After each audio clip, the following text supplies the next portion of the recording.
suatu petang yang indah, kedengaran bunyi burung-burung yang berkicauan ditambah dengan angin yang sepoi-sepoi bahasa, terlihat Raja Bersiung dan Raja Permaisuri sedang mencemaduli di taman istana diiringi oleh dayang-dayang.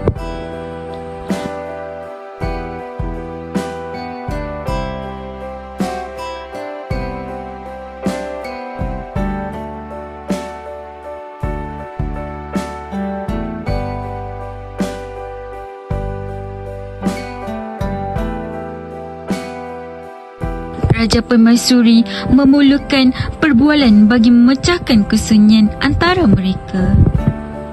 Wahai Kekanda, terlintas dalam benak fikiran Adinda ini, adakah Kekanda masih mengasihi Adinda seperti di awal pernikahan kita dahulu? Duhai Adinda, haruskah kamu berfikiran sebegitu? Tidakkah kamu ingat bahawa Kakanda dahulu sanggup melakukan apa sahaja demi mendapatkan kamu yang cantik lagi jelita ini? Demi membuktikan cinta dan kasih sayang Kakanda terhadap Adinda, lautan hati juga sanggup Kakanda renangi. Kekanda, air panas yang hendak ditangkap saja Kekanda menyuruh Adinda yang meniupnya terlebih dahulu. Ini kan pula lautan api, entah-entah Adinda yang selamatkan Kanda. Lantas, kedengaran derayan tawa Raja Bersiung dan Raja Permaisuri. Sudah pastilah Kakanda mengasihi Adinda. Jika tidak, sudah pastilah Kanda beristrikan si Melati tukang masak istana itu. Ish, Kekanda, bencilah Adinda. Masakan Adinda disamakan dengan si Melati itu. Alah Adinda, Kanda sengaja mengangkat Adinda. Bukankah bergurau sungguh dapat menyuratkan lagi hubungan kita? Lekas, Kekanda harus pujuk Adinda. Adinda sudah merajuk ni.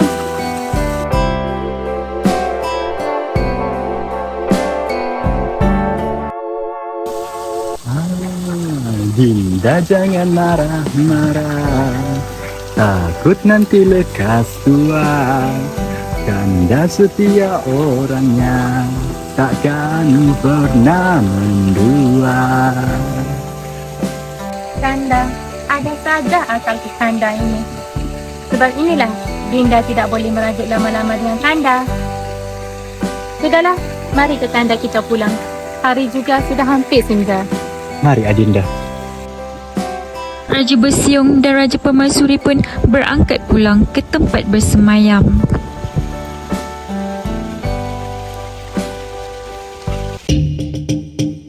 Terlihat baginda raja dan hulu balang-balangnya sedang berburu di tengah hutan.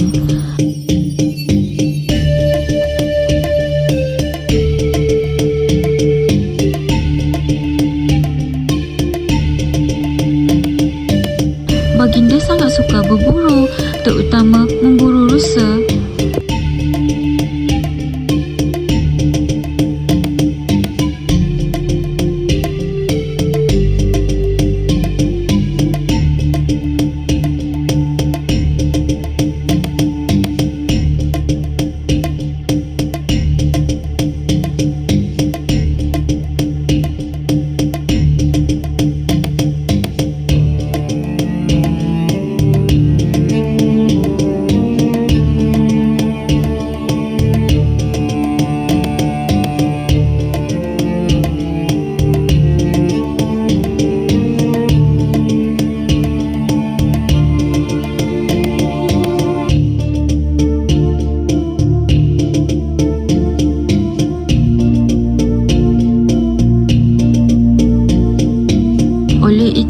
Setiap kali berburu, baginda akan berjaya membunuh beberapa ekor rusa yang besar.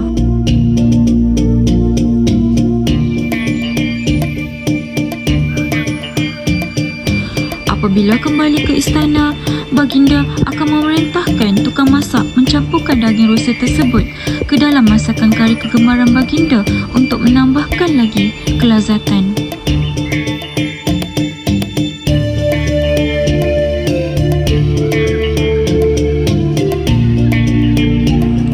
Perburuan itu, hujan turun dengan lebatnya. Kerana bimbangkan keselamatan raja, Para pengawal menyuruh Baginda berteduh di bawah pohon yang berhampiran.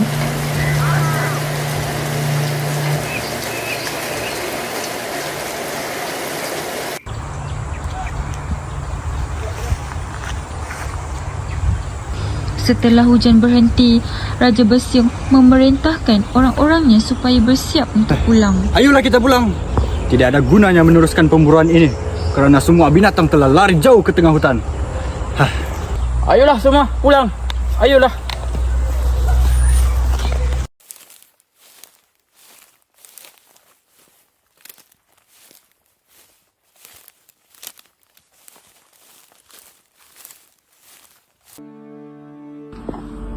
Sementara di istana, kedua-dua orang tukang masak raja berasa bimbang kerana raja mereka belum pulang.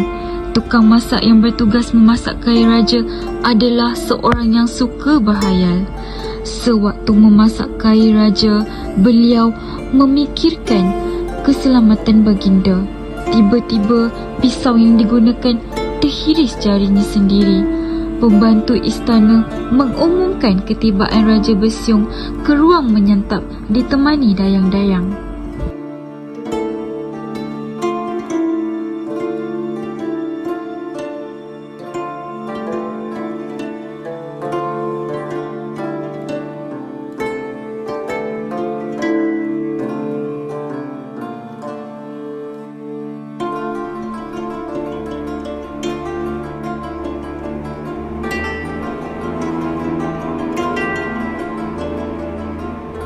Melati dan Kuntum yang sedang khusyuk memasak sambil menyanyi terkejut dengan pengumuman tersebut lalu terpotong jarinya.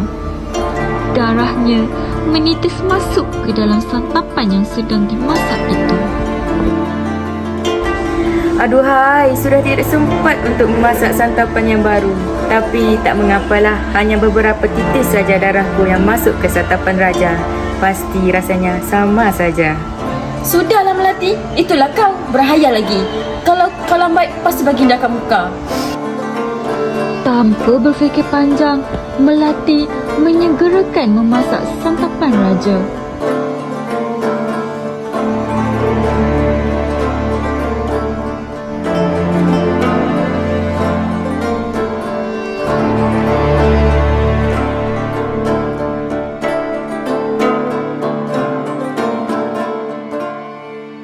Apabila Melati sudah selesai memasak, dia menghidangkan santapan tersebut dan berdiri di tepi ruang santapan.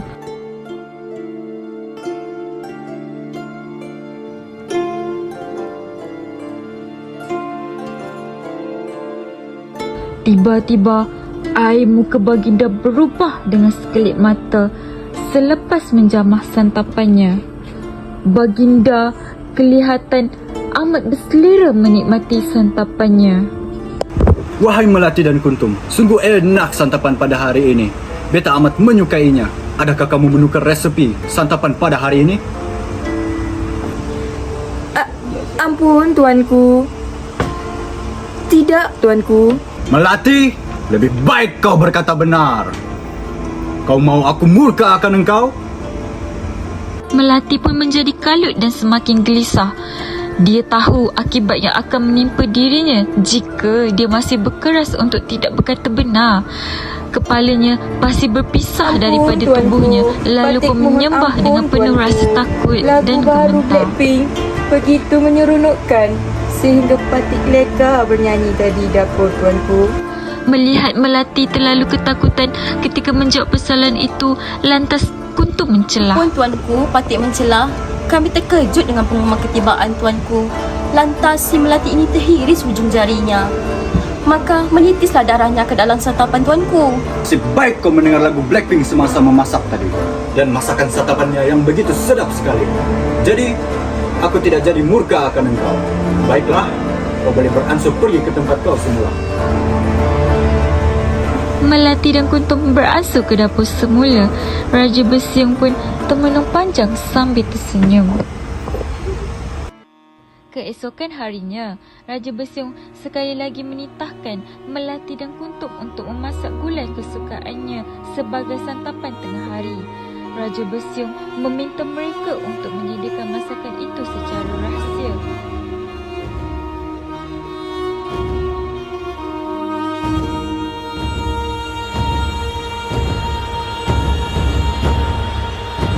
Akan tetapi, setelah menghirup sedikit kuah gulai tersebut, Raja Besiung menjadi murka dan tidak berpuas hati kerana rasa gulai itu tidak sesedap sehari sebelumnya. Lalu, Raja Besiung menitahkan Melati dan Kuntum untuk menghadap. Ampun tuanku, beribu-ribu ampun. Sembah Patik harap diampun. Apakah hajat tuanku memanggil Patik datang menghadap tuanku? Mengapa rasa gulai hari ini tidak sama seperti semalam? Apakah kau tidak mendengar lagu Blackpink? Ataupun kau tidak mencampurkan darah kau ke dalam gulai ini? Lebih baik kau berkata benar, wahai Melati. Ampun tuanku, sebenarnya Patik mendengar lagu Blackpink semasa memasak tadi. Tetapi Patik tidak mencampurkan darah Patik ke dalam gulai itu kerana jari Patik tidak terhiris hari ini. Jadi, hanya kerana jari kau tidak terhiris, kau tidak boleh mencampurkan darah kau ke dalam gulai itu? Apa susah? Kau hiris saja jarimu. Sudah, beta mau gulai ini dibuat semula. Campuran darah. Ampun tuanku, baik tuanku, Patik akan segera menyiapkan gulai untuk tuanku. Raja Besiung membenarkan Melati dan Kuntum meninggalkan ruang bersantap untuk memasak semula gulai yang dicampur darah. Melati dan Kuntum beransur keluar dari ruang bersantap bersama mangkuk berisi gulai. Di dapur, Melati merenung mangkuk berisi gulai tersebut. Sebelah tangannya menggenggam kemas sebilah pisau, bersedia untuk mengiris jarinya demi mengeluarkan darah untuk dicampur bersama gulai yang akan menjadi santapan raja, namun tidak berhasil.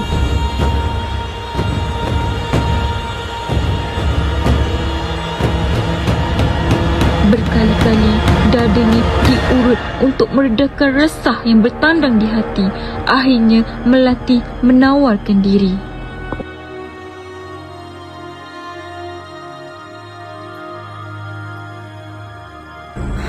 Tidak apalah Melati, kali ini biar aku yang korbankan darah untuk santapan Baginda.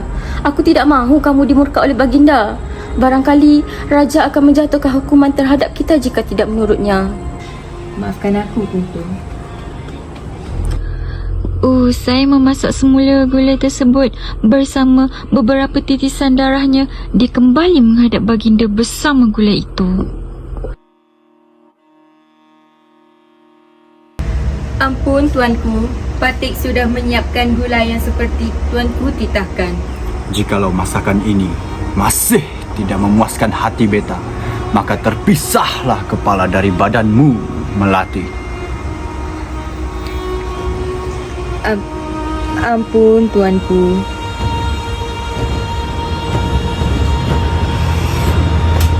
Wah, sedap sungguh rasa gulai ini. Rasa seperti inilah yang beta idam-idamkan. Lantas, bersinarlah wajah Raja Besiung selepas kemahuannya untuk makan gulai yang dicampur dengan darah manusia dituruti.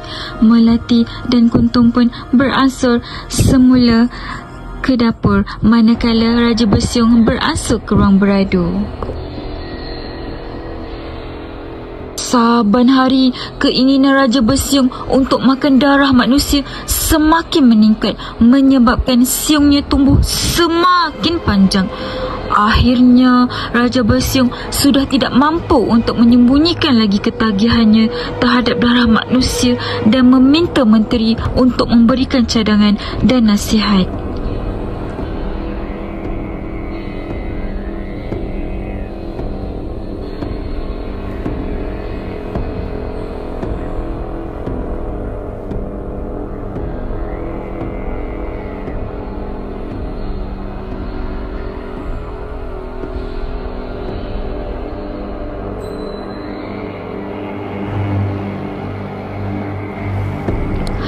Kerana menteri merupakan orang kepercayaannya.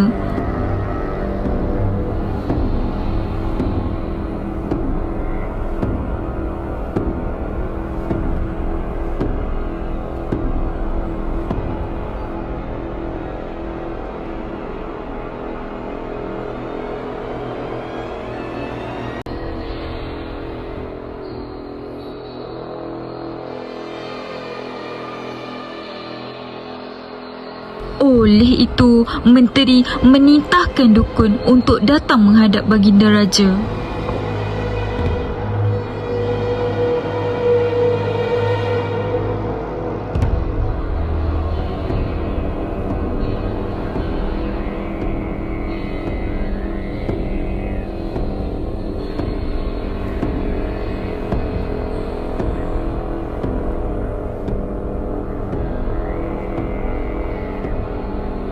Ampun tuanku, beribu-ribu ampun.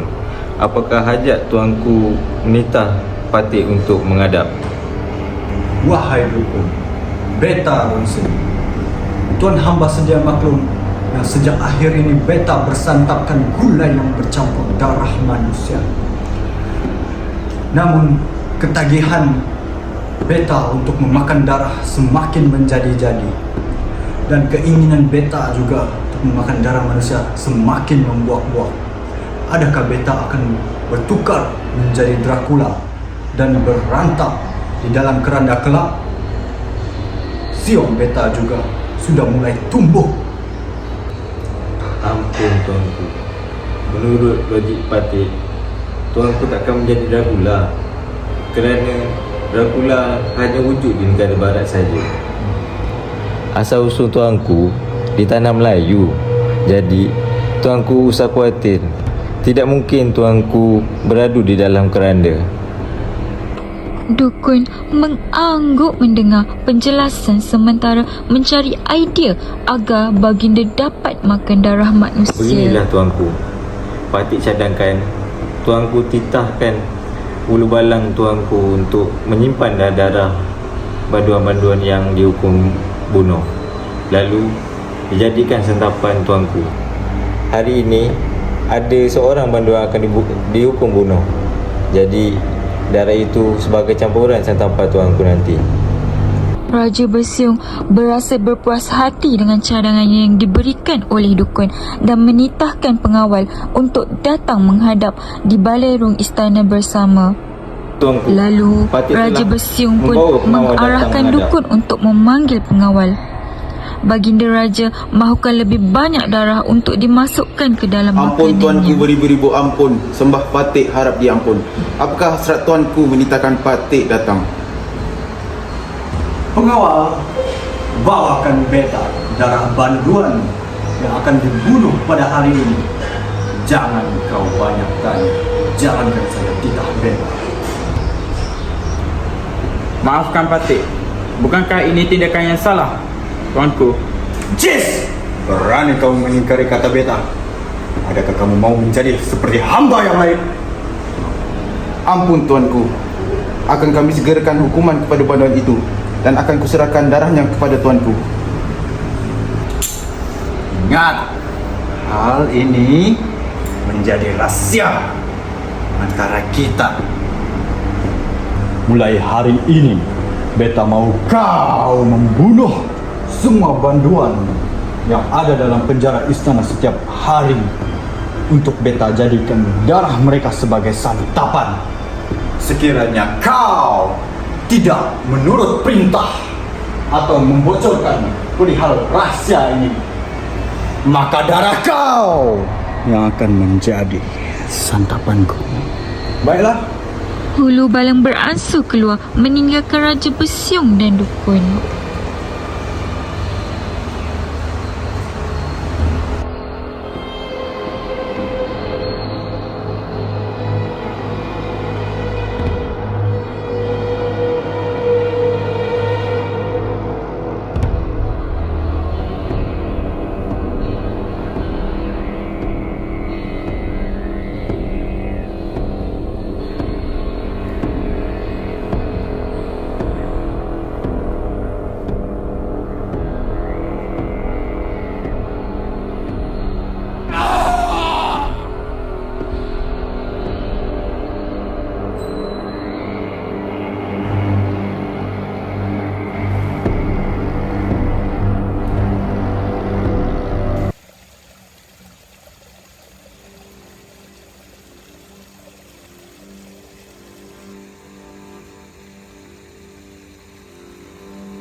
Tanpa pengetahuan Raja Basyong, Raja Permaisuri telah terdengar perbualan mereka setelah pulang daripada bersiar-siar di taman bersama dayang-dayang.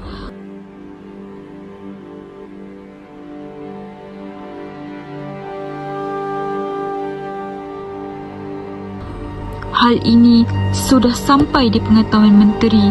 Maka menteri terus pergi menghadap Raja Permaisuri. Menteri cuba meracuni fikiran Raja Permaisuri. Lalu Raja Permaisuri telah terhasut bersetuju ingin menjatuhkan Raja Basyong.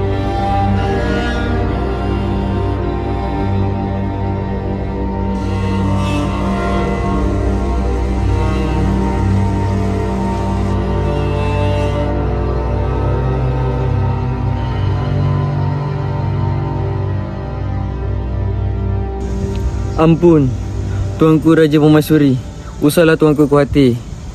Patih akan membantu Tuanku dalam menentang Raja Basyong yang tidak berhati perut itu. Eloklah kita berbuat sedemikian kerana sudah banyak nyawa yang terkorban hanya disebabkan nafsu dan keinginannya untuk meminum darah manusia yang tidak berdosa itu.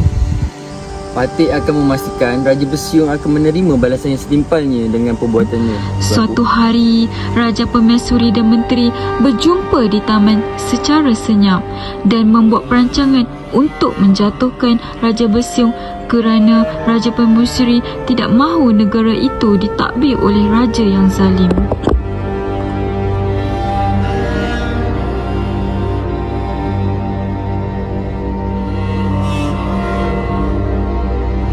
Lalu, Raja Permaisuri dan menteri pun terus berbincang rancangan untuk menjatuhkan Raja Basyong. Tanpa disedari, di sudut tersembunyi di taman itu, Kuntum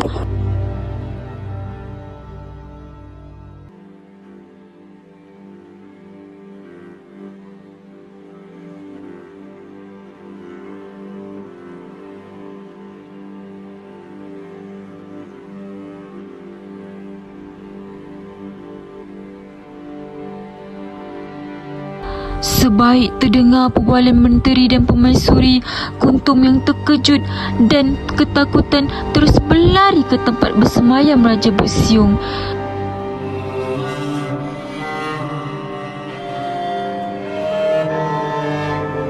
Dia berniat untuk menghadap baginda dan menceritakan rancangan Raja Permaisuri dan menteri. Ampun Tuanku, ampunkan Patih sekiranya perkara yang bakal Patih beritahu ini akan membuat Tuanku murka. Tapi sesungguhnya Patih tidak sanggup melihat Tuanku dikhianati. Apa yang kau katakan ni, Kuntum? Cuba kau ceritakan apa maksudmu yang sebenar. Ampun Tuanku, suatu Patih lalu di taman tadi, Patih secara tidak sengaja telah terdengar perbualan antara Raja Permaisuri dan menteri. Mereka apa?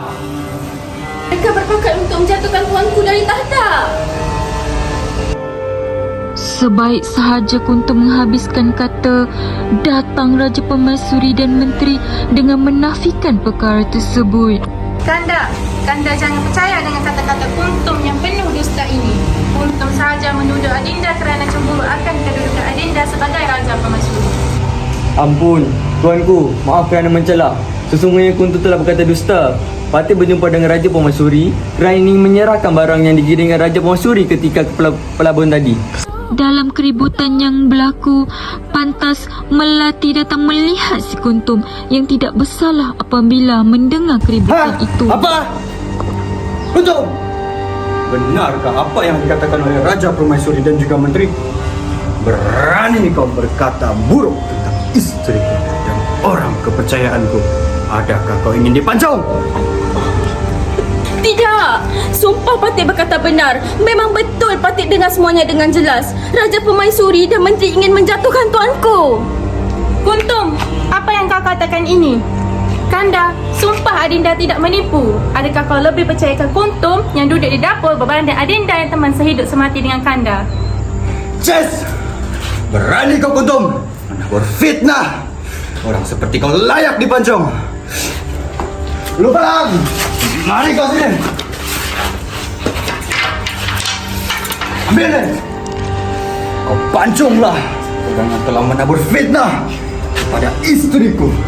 Seperti biasa, darahnya diberikan kepadaku. Cepat!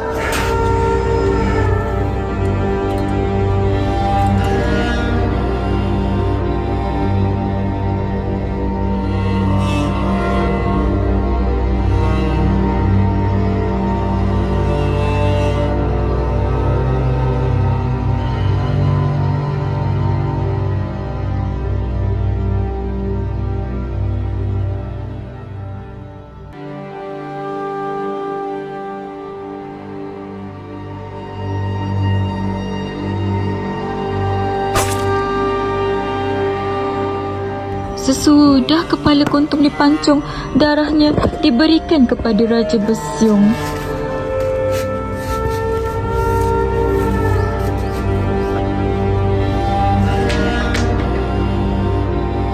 Sedang Raja Besyong asyik meminum darah Kuntum, yang malang menteri yang licik terus berteriak untuk menarik perhatian warga istana bagi mendedahkan perbuatan terkujuk raja yang zalim itu. Tolong! Tolong! Kuntum telah dibunuh! Raja Besyong sedang meminum darah Kuntum. Terkejut mendengar jeritan menteri itu, pengawal istana beserta pembesar-pembesar yang lain meluru masuk ke dalam kamar Raja Besyong.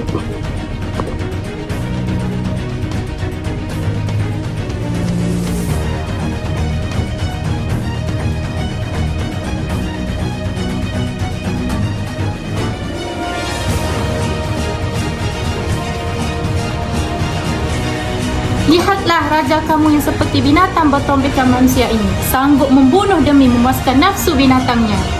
Tidak! Bukan begitu. Marilah kita berbincang terlebih dahulu. Benda boleh gaduh, apa nak bincang? Sudah, wahai Raja Permaisuri, jangan biarkan Raja Dibas baru ini terlepas.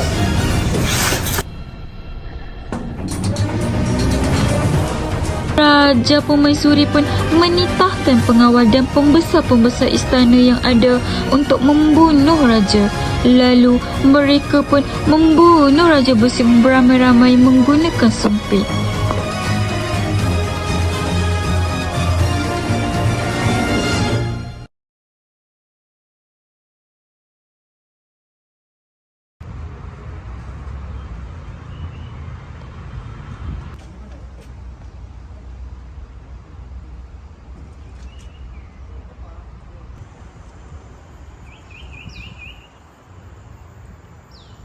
Tidak lama selepas itu, menteri menjadi raja kerana berkahwin dengan Raja Permaisuri. Namun, negara itu masih tidak aman kerana kerakusan dan ketamakan menteri yang menindas rakyat jelata dengan cukai yang tidak berasas. Raja Permaisuri pun gering kerana rindukan Raja Besyong. Begitulah pengakhirannya jika hidup dengan ketamakan harta dunia dan tiada pertimbangan antara yang baik atau yang buruk.